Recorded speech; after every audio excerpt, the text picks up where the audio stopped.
नमस्कार। सच्ची मुठभेड़ में आज हम आपके लिए लाए हैं कवि मोहन साहिल के काव्य संग्रह देवदार रहेंगे मौन की समीक्षा। समीक्षक हैं वरिष्ठ साहित्यकार सुदर्शन वशिष्ठ। मोहन साहिल का जन्म 1963 में हुआ और वो पिछले 4 दशकों से लेखन से जुड़े हुए हैं। सन 2004 में उनका पहला काव्य संग्रह एक दिन टूट जाएगा पहाड़ प्रकाशित हुआ, जिसे हिमाचल साहित्य अकादमी की तरफ से पुरस्कृत भी किया गया है।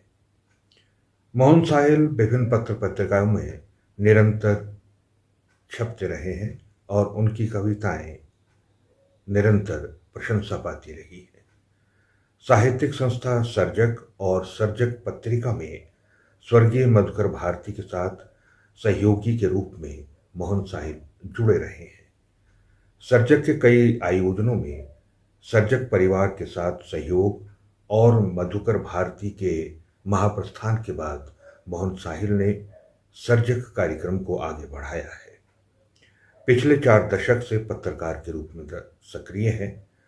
ट्रिब्यून, जनसत्ता, अमर उजाला के बाद पिछले 20 वर्षों से दैनिक भास्कर में संवाददाता के रूप में कार्यरत हैं।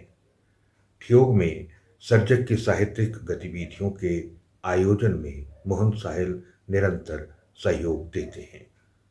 बेशक मोहन साहिल की स्कूली शिक्षा अधूरी छूटी है, लेकिन स्व अध्याय के जरिए साहित्य पढ़ते हुए कविता में रुचि जागी और निरंतर काव्य लेखन कर रहे हैं। वर्तमान में वो शिमला जिला के ठियोग उपमंडल के तहत बेखलटी गांव में निवास करते हैं। तो आइए सुनते हैं कवि मोहन साहिल के काव्य संग्रह देवदार रहेंगे मौन की समीक्षा सुदर्शन वशिष्ठ के साथ। सभी को नमस्कार। सच्ची मुठभेड़ के फेसबुक चैनल और यूट्यूब पर मैं सुदर्शन वशिष्ठ आज आपके समक्ष एक कविता की पुस्तक लेकर आया हूँ। इस पुस्तक का शीर्षक है देवदार रहेंगे मौन। देवदार रहेंगे मौन मोहन साहिल द्वारा लिखी गई है, जिसका प्रकाशन इसी वर्ष आधार प्रकाशन पंचकूला से हुआ है और इस संकलन में उनकी 84 महत्वपूर्ण कविताएं हैं। ये संकलन मोहन साहिल के पहले संकलन जो 2004 में प्रकाशित हुआ था और जिसका शीर्षक था एक दिन टूट जाएगा पहाड़, जो हिमाचल अकादमी से पुरस्कृत भी हुआ है, उसके बाद काफ़ी समय बाद आया है। हिमाचल प्रदेश में इन दिनों जैसे कविताओं की बारिश हुई है, बहुत से कवि जो बहुत लंबे समय से लिख रहे थे, लेकिन उनकी कोई संकलन सामने नहीं आया था पुस्तक रूप में, तो एक साथ बहुत से संकलन इसी वर्ष प्रकाशित हुए हैं, जिनमें सतीश धर, राजीव कुमार त्रिगर्ती, देवेंद्र धर, अजय, प्रदीप सैनी, कुलदीप शर्मा, कुलराजी पंत और अब मोहन साहिल।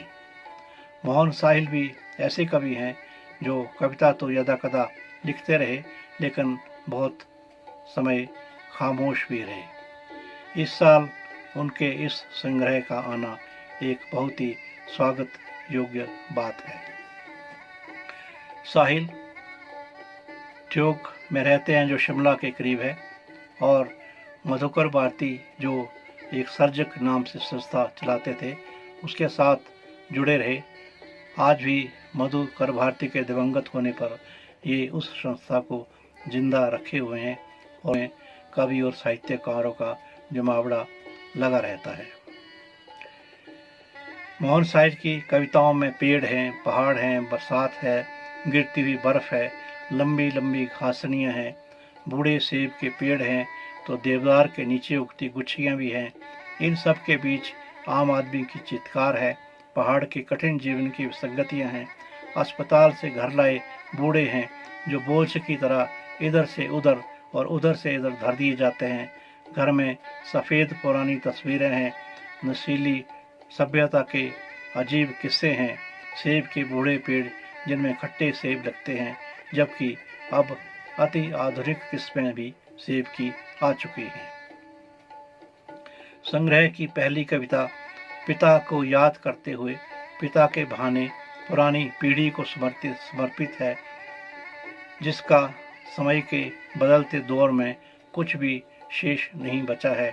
9 बीघा खेत में एक मेंढ भी नहीं बची, सेब की पुरानी किस्में नहीं रही, पुरानी कुलीन बिरादरी नहीं रही। इस कविता में कवि ने कहा है, 30 वर्ष हुए पिता, जहाँ तुम बैठकर चलाते थे खोंचा, बनाते थे खोया।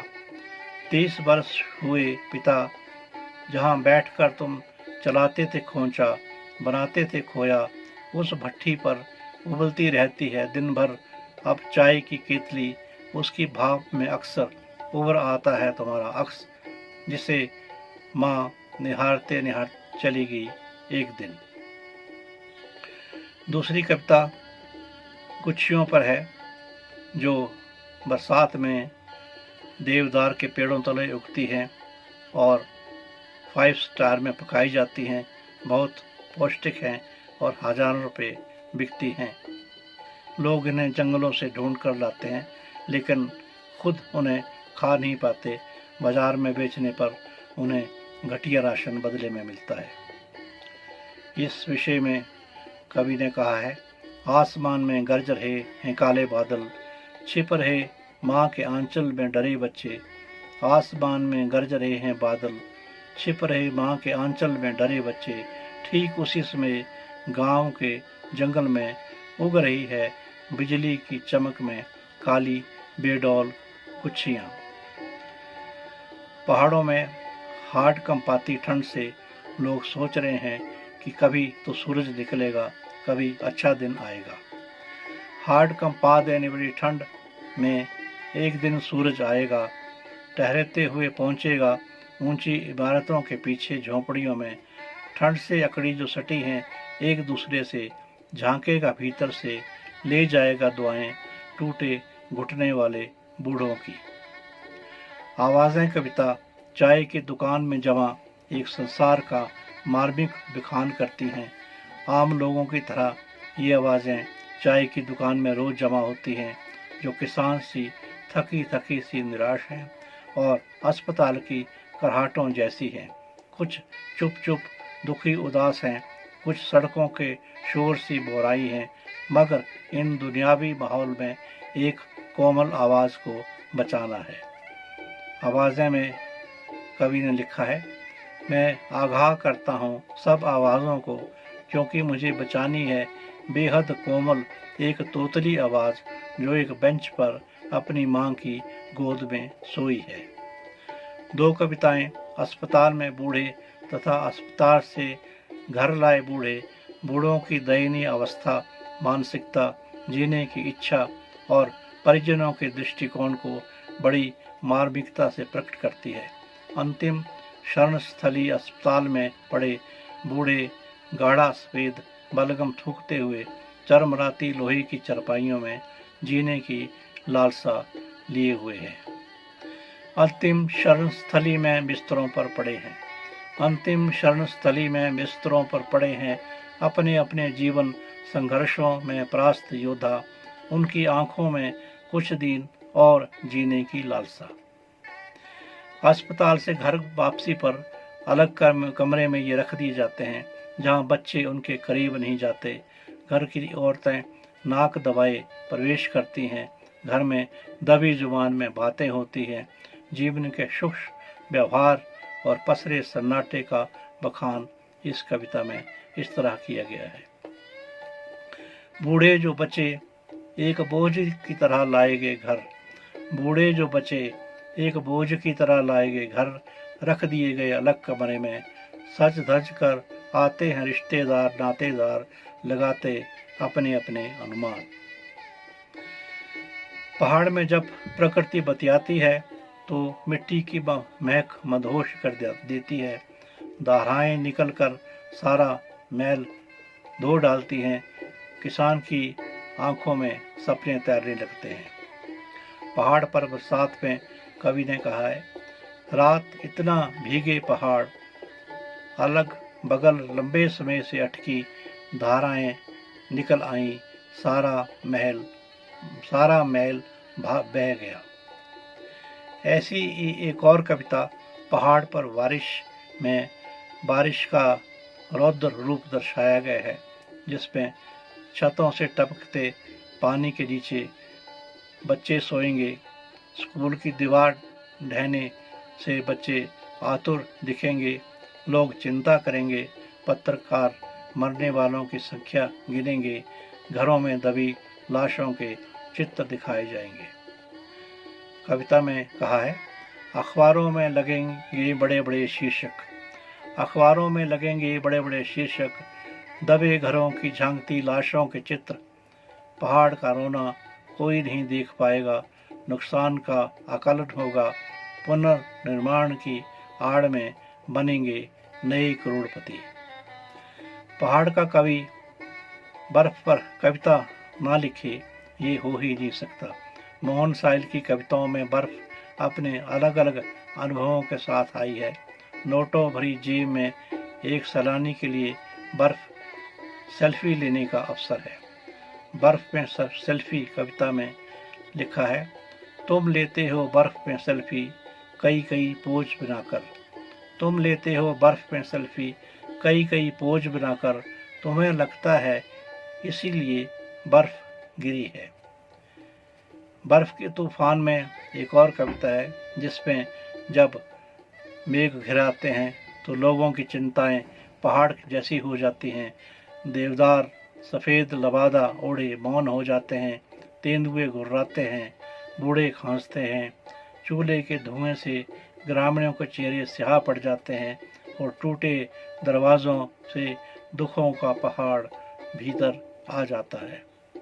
इस कविता में कहा है, टूटे घर के दरीचों से भीतर आता दुख, टूटे घरों के दरीचों से भीतर आता दुख, बाहर दरवाजे के सामने चिंताएं सफ़ेद पहाड़ बनी जा रही हैं। जब बर्फ गिरती है, इस कविता में काम में जुटी माँ के ठंडे हाथों की नरमाहट याद आती है।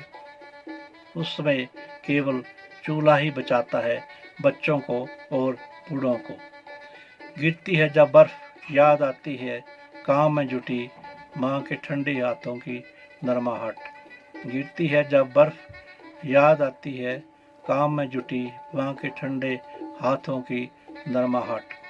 बर्फ कई रंग बदलती है, सेब के फलों पर लाल नदी तक पहुँचते पहुँचते पानी हो जाती है, सूर्य से सदियों छिपी जिंदा रहती है। धीरे धीरे जमती है बर्फ, पिघलती है धीरे धीरे।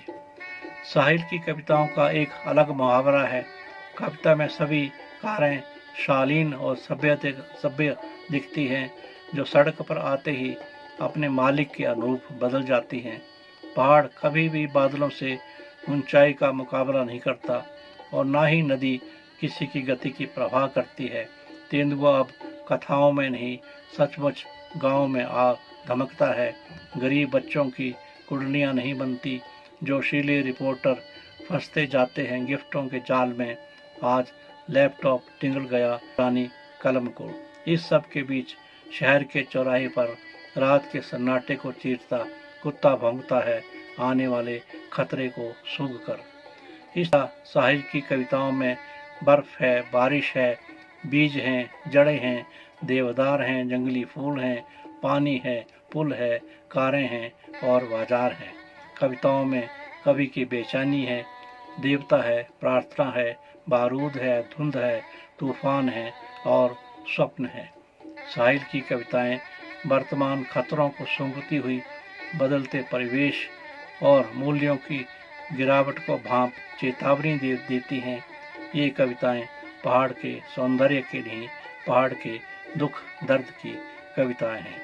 आशा है ये काव्य संग्रह हिंदी साहित्य की काव्य दुनिया में एक अपना विशेष स्थान बनाएगा, क्योंकि इसमें कवि की संवेदना जो प्रकृति को भेदती हुई मानव या आम जन के करीब पहुंचती है, वो बहुत ही मूल्यवान है और बहुत ही संवेदनशील है।